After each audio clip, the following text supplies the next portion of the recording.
Hello everyone and welcome back. I'm your host, Veteran Mountain Man, and we're going to talk about free speech today because I don't currently have an insane regulation or law to discuss, so I figured we would discuss something a little bit different. And what I want to talk about is this concept of free speech and why it's so important. There's a lot of people out there that say, you need to be able to speak truth to power, and you need to be able to speak what it is that you want.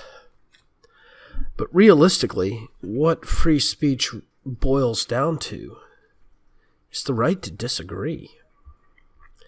See, in most countries where you don't have free speech, you can actually be jailed for something you say or think if you express it out loud.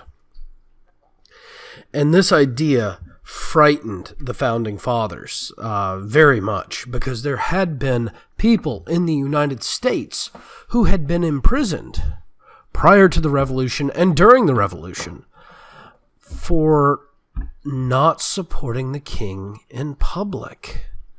Not even not saying something or saying something, but choosing not to say they supported the king. You could actually be arrested for it. And in many states they were. And they were forced under prisons and prison ships to be sent back to England.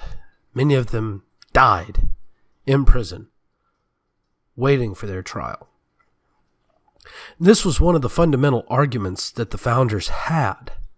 And it was the reason that the right to free speech and free association and free religion was the first of the Bill of Rights, is because those things had been so harsh in their abuse against the population.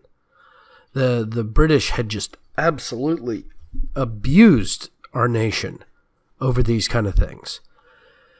And they wanted to make sure that it couldn't be done again.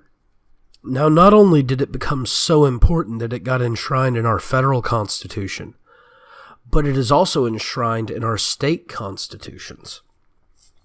That's right. Each and every state in the United States has its own constitution, its state constitution, because the United States is a federation of states. We have multiple republics that are part of a federal republic. And so our free speech is enshrined to the point where people cannot truly tell you what you can and can't say. And it's a fortunate thing right now because we are seeing so much in the way of this hate speech push to censor what people are saying, and trying to stop all this bullying, as it's called, because of people dissenting in ideas and opinions, or telling you you're wrong, or trying to have a discussion or a debate with you. We are trying to create this concept of utopia where everybody agrees through the isolation and centralization of what's acceptable speech. And this is not what our country is about. Our country was never about a utopianistic ideal, but about an achievable idea.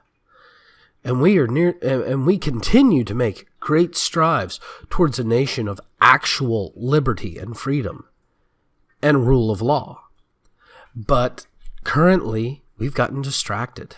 This progressivism is ruining our ability to speak out, to dissent, to discuss.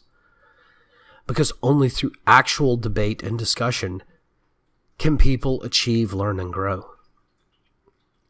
Well, thank you all again for joining me. Please remember to like and subscribe if you like what I'm doing here, or thumbs up and subscribe if you're following me on BitChute.